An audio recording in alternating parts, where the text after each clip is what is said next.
Good morning বন্ধুরা, আমার নতুন আরেকটা ব্লগে সবাইকে অনেক অনেক স্বাগত রইল। আশা করছি প্রত্যেকে যে যেখানে আছো তোমরা বেশ ভালো আছো, সুস্থ আছো। আর সবার সুস্থতা কামনা করে এইমাত্র ব্লগটা শুরু করলাম। আর সকলকে আমার অনেক অনেক প্রণাম নিল, সকলে আমার প্রণাম নিও। আর কন্টিনিউ ব্লগটা দেখতে থাকো, আশা করে তোমাদের অনেকটা ভালো লাগবে। তো সকালবেলা দেখো ঘুম থেকে উঠে এই যে উঠোন ঝাড় দিচ্ছি। আর জানো তো আমাদের উঠোনটার যে অবস্থা হয়েছে, একদম কেঁচো মাটি খুঁড়ে মনে হচ্ছে যে একদম চাষের জমি বানিয়ে দিয়েছে। একদম মনে হচ্ছে না এটা আমাদের একদম মুছানো যে একটা উঠোন ছিল সেই উঠোনটা কিন্তু আর নেই, কারণ এতটাই কেঁচো মাটি খুঁড়ে দিয়েছে চারদিকে। তো যাই হোক, এদিকে দেখো উঠোনটা ঝাড় দিয়ে নিচ্ছি। আর আমাদের সিঁড়িতে জানো তো ওঠানামা করতে এতটাই অসুবিধে হচ্ছে, একদম বড় বড় লাল পিঁপড়েগুলো না সিঁড়িতে একদম ছায়ার মতো করে লেগে আছে। আর সিঁড়ির চারদিকে দেখতে পাচ্ছি ছোট ছোট গর্ত করেছে, ওখানেই মনে হয় ওরা বাসা বেঁধেছে। আর সিঁড়ি দিয়ে না যাওয়া আসা করা যাচ্ছে না, একদম পায়ের মধ্যে লেগে যাচ্ছে আর কামড় দিয়ে ধরছে। তাই হাজবেন্ডকে বললাম তুমি এর একটা ব্যবস্থা করো, কারণ আমাদের ঘরটাতে যে কোনো কিছুর জন্য হলো আমাদেরকে সবসময় ওঠা নামা করতে হয়। কারণ আমাদের অন্যান্য ঘরগুলোতে না গেলেও চলে, কি বলো তো, আমাদের যে রুমটা আছে বা আমাদের যে ঘরটা আছে ওই ঘরের মধ্যে আমাদের সকালের চা খাওয়া, জল খাবার সমস্ত কিছু করতে হয়। তাই মানে কলের পাড় থেকে আমাদের যাতায়াত বলতে পারো আমাদের ঘরেই সব সময়, কারণ জল নিয়ে যাওয়া, এঁটো থালা বাসন সমস্ত কিছু ওই ঘরে ওই সিঁড়ির উপর দিয়ে হাঁটা চলা করতে হয়। তাই বলছিলাম তুমি এর একটা ব্যবস্থা করো।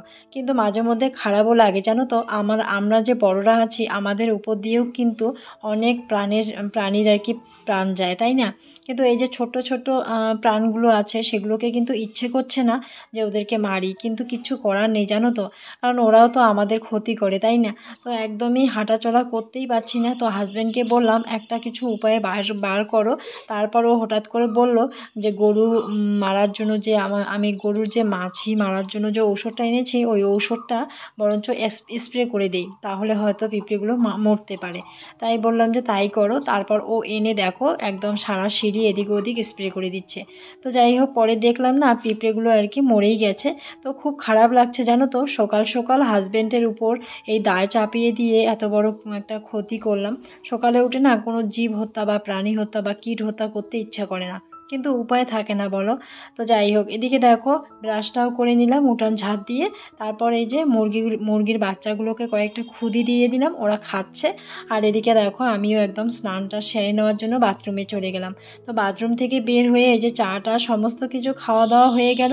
চায়ের থালা বাসনগুলো পরিষ্কার করে ধুয়ে একদম রান্নাঘরে এনে রাখলাম। তার আগে তোমাদেরকে দেখাই, দেখো আমাদের বিড়ালের ছানাগুলো কি সুন্দর করে দেখো এদিক এদিক ঘোরাঘুরি করছে, খেলা করছে, ভালো লাগছে দেখতে। তো এদিকে এই যে রান্নাবাড়ির ব্যবস্থা করছি। আর আজকে সকাল সকাল রান্নাটা বসিয়ে দিলাম। দেখো করেছি হলো মিষ্টি লাউ কেটে রেখেছি টুকরো টুকরো করে।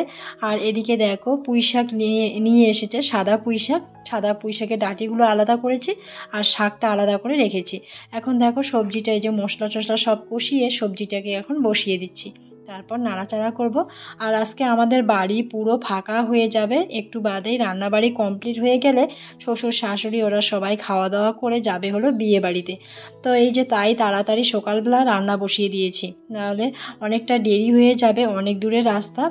জলপাইগুড়ি যেহেতু বিয়ে আমার হলো যেটা শ্বশুরের মেয়ের ছেলের বিয়ে, তো সেখানে যেহেতু যাবে তো এক রাত থাকবে, তাই আর কি দেখো সকাল সকাল রান্নাটা চাপিয়ে দিয়েছি। যেহেতু এত দূর রাস্তা যাবে কিছু তো পেটে দিতে হবে, তাই তো। তো শুধু চা বিস্কুট খেয়ে যাবে, তাই ভাবলাম সকাল সকাল ভাতটা বসিয়ে দিলে ওরা খাওয়া দাওয়া করে রওনা দিতে পারবে। তো চলো এদিকে তোমাদের সাথে গল্প করতে করতে এই যে সবজিটা তো আগে এই যে মিষ্টি কুমড়োটা ভেজে নিলাম, তারপর এর মধ্যে ডাঁটিটা দিয়ে একটু লবণ হলুদ দিয়ে আরও নাড়াচাড়া করে দিলাম। দিয়ে দেখো একটু ঢাকনা দিয়ে এখন ঢেকে রেখে দিলাম।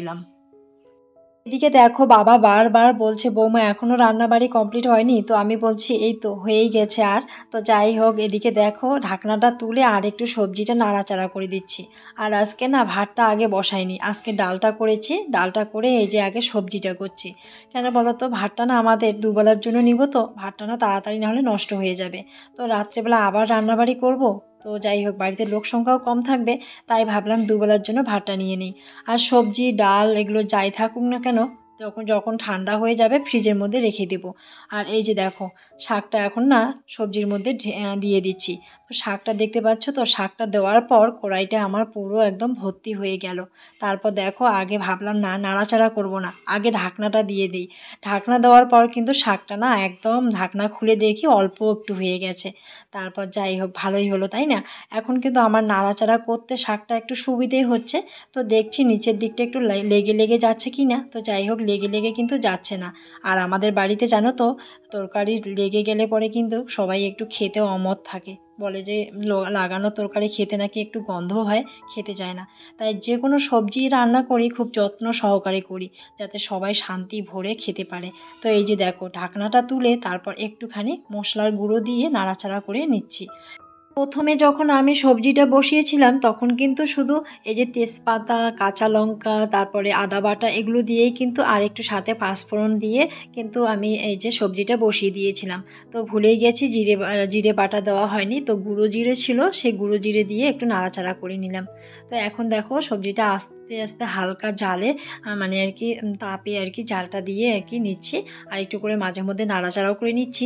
তো সবজিটা হয়ে গেলে ভাতটা এদিকে বসিয়ে দিব। তারপর গ্যাসের ঘরে না গরম গরম আলু ভাজি করে সবাইকে দিয়ে দিব। আর আমাদের বাড়িতে না গরম গরম আলু ভাজি বা যে কোনো ভাজি গরম গরম খেতে সবাই পছন্দ করে। তো চলো এদিকে এই যে আলুটাও কেটে কেটে নিচ্ছি কুচি কুচি করে, আর এদিকে নাড়াচাড়াও করে নিচ্ছি সবজিটা, যাতে নিচে আর কি তো লেগে না যায়।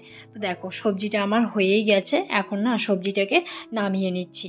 তো যাই হোক মা বলছে যে যেহেতু আমরা যাবই, এত তাড়া দেওয়ার কি আছে বাড়ির লোককে।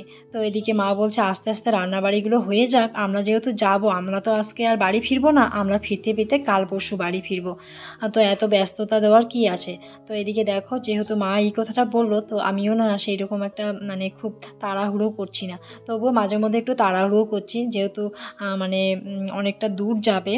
তো ভাবলাম যে না, যেহেতু মাত্র 9:30 বাজে, কমসে কম 12টার দিকে যদি ওরা বেরিয়ে যায় আরামসে যেতে পারবে, মাত্র তো জলপাইগুড়ি, তাই না, কয়েক ঘন্টার রাস্তা।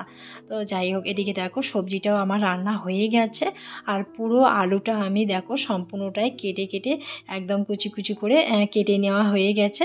তো আমি একটু বাদে আলুটা আর কি ধুয়ে নিব।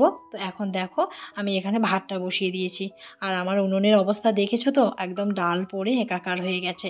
তো চলো এই যে এক এক করে সবজি যা রান্না করেছি সেগুলো ওই ঘর থেকে এই ঘরে নিয়ে আসলাম। যেহেতু আমাদের খাওয়া দাওয়া সমস্ত কিছু এই ঘরেই হয়, তাই আর কি রান্না করার পর ওই ঘরে সমস্ত কিছু রেখে দেই না, এ ঘরে নিয়ে আসি। তো একটু অসুবিধা হয় জানো তো, ওই ঘর থেকে এ ঘরে আনা, এ ঘর থেকে ও ঘরে নিয়ে যাওয়া খুব একটুখানি অসুবিধা হয়। সেটাকে মানিয়ে নিই, কারণ বিয়ের পরের থেকে এই জিনিসগুলো করে আস্তে আস্তে এখন কিন্তু একটু অভ্যাসে পরিণত হয়ে গেছে। তো এই যে দেখো এদিকে বাবা মা সবাই রেডি হচ্ছে, আর এদিকে আমি গরম গরম আলু ভাজাটা এই যে বসিয়ে দিয়েছি। তো এখন সবাইকে খেতে দেব। চলো তোমাদেরকে আজকে রান্নাটা দেখিয়ে দিই কী কী রান্না করলাম। এই যে দেখো সজনে ডাঁটা দিয়ে, তারপরে দুটো হলো কি বলে টমেটো দিয়ে একটু ডাল করে নিয়েছি। আর এই যে এদিকে দেখো সবজিটা এই যে চাল কুমড়ো সাথে, সরি চাল কুমড়ো না, মিষ্টি কুমড়ো সাথে হলো পুঁই শাক দিয়ে সবজিটা করে নিয়েছি। আর গরম গরম আলু ভাজা, দেখো বাবার জন্য ভাতটাও বেড়ে নিলাম। তো হাজব্যান্ডকে বললাম তুমিও খাওয়া দাওয়া সেরে নাও। হাজব্যান্ড বলল যে আমি একটু পরেই খাচ্ছি, কারণ ওরা যেহেতু এত দূর রাস্তায় যাবে, তুমি বরঞ্চ ওদেরকে খেতে দাও। তারপর আমি না সবার জন্য ভাতটা বেড়ে নিয়েছি, তারপর সবাইকে একসাথেই খেতে দিলাম। তো যেহেতু আমি ভাতটা বেড়ে নিয়েছি, হাজব্যান্ডকে বললাম সবার জন্য ভাত বেড়ে নিয়েছি। তারপর ও বললো যে যেহেতু ভাতটা বেড়ে নিয়েছো তাহলে দিয়েই দাও। তো সকলে মিলে খাওয়া দাওয়া করে নিল। তারপর বাবা মা ওরা রওনা দিয়ে দিল, আর আমাদের বাড়ি কিন্তু বর্তমানে পুরো ফাঁকা। তো যাই হোক এদিকে সমস্ত এঁটো থালা বাসন ডেস্কি কড়াই রান্নাঘর পরিষ্কার সমস্ত কিছু করে এতটাই গরম লাগছিল জানো তো। তারপর কি বলো তো, রান্নাঘর থেকে বেরিয়ে ওই যে ফ্রিজ থেকে জলটা বের করে ঢকঢক করে এই ঠান্ডা তাল মিষ্টির জলটা খেয়ে নিলাম, আর এতটাই শান্তি লাগলো খাওয়া দাওয়া করে কি বলবো আর। তো যাই হোক এদিকে বাইরে বেরিয়ে দেখছি একটা মোরগ কি সুন্দর করে এটা ওটা খুঁটে খুঁটে খাচ্ছে, দেখতে কিন্তু বেশ ভালো লাগছে। এদিকে দেখো সন্ধ্যাও লেগে গেছে, চলে আসলাম ঠাকুর ঘরে। তার আগে সারা বাড়িতে একটু এই যে সব প্রত্যেকটা ঘরে ঘরে সিঁড়িতে একটু জল ছিটিয়ে দিলাম। জল ছিটিয়ে দিয়ে এই যে দেখো এখন না সন্ধ্যা প্রদীপটা দিয়ে দিচ্ছি। তো চলো আজকের ভিডিওটা এখানেই রাখবো। সকলে ভালো থেকো, সুস্থ থেকো, সাবধানে থেকো। আর ভিডিওগুলো ভালো লাগলে অবশ্যই লাইক করো, কমেন্ট করো। আর বেশি বেশি করে আত্মীয় স্বজন, বন্ধু বান্ধব যারাই থাকুক না কেন সবার সাথে শেয়ার করো। তো চলো দেখা হচ্ছে একটা নেক্সট ব্লগে। Good night.